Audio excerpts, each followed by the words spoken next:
Well, we have the last, the third contestant for the B5 area, Richard Bauman. Persistence, Richard. Persistence, Richard Bauman.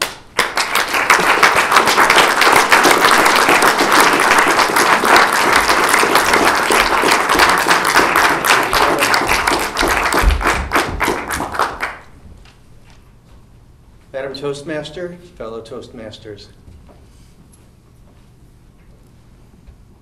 One day there was an earthquake about a mile offshore, and the people gathered on the beach afterwards to assess the damage. At first, nothing really seemed amiss. In the city, a few items had rolled off their shelves, a few windows had cracked, but really not too much was wrong, and the people were about to return to their homes when somebody said, "Look, the pier!" Sure enough, the pier, which had previously jutted out straight as an arrow into the ocean, was crooked. The city engineers got in their tugboats and drove all around. They took pictures, they did triangulation, they scratched their heads, and they returned to shore. And the mayor called a meeting.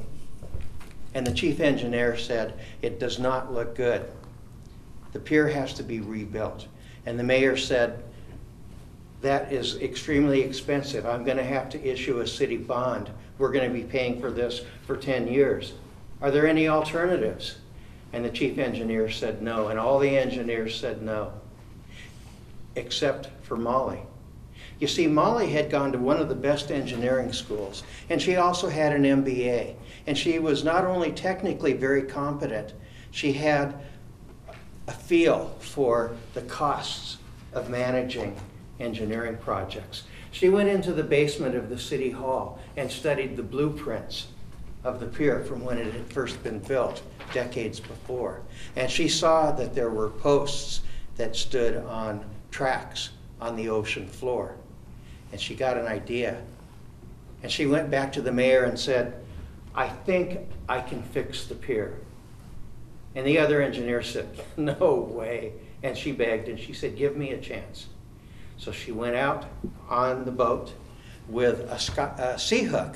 Now, a sea hook is a cylindrical shaped object that the diver can unscrew, and compressed air inside will expand and increase the buoyancy of the object. It's attached to something inside the ocean, and when it's expanded, it lifts up.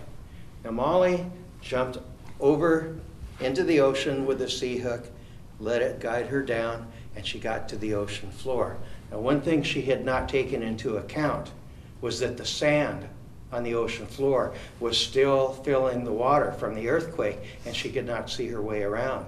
She had to feel her way. She went to one side and she went to the other side, and she said, "The track that I have to find has to be the one on the right, or this will not work." She did her best guessing, and she thought, "This is the one."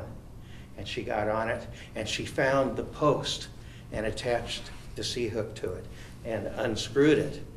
And the post got lighter and lighter until it finally reached equilibrium. But it did not have enough buoyancy to come up. It was only at equilibrium. And she pushed on it with all her strength. She pushed and she pushed, and she just barely nudged it over and set it down. And she went up thinking, was it the right one? And she got to the top and looked, and the pier was straight. The city threw a party in her honor. She was a hero. Everyone was amazed, but they were so happy that she had saved the city so much money. And the mayor said to her, "Molly, with everybody opposed to you, what made you believe that you could do it?" And she said, "When I'm on the right track, I never let myself give in to peer pressure."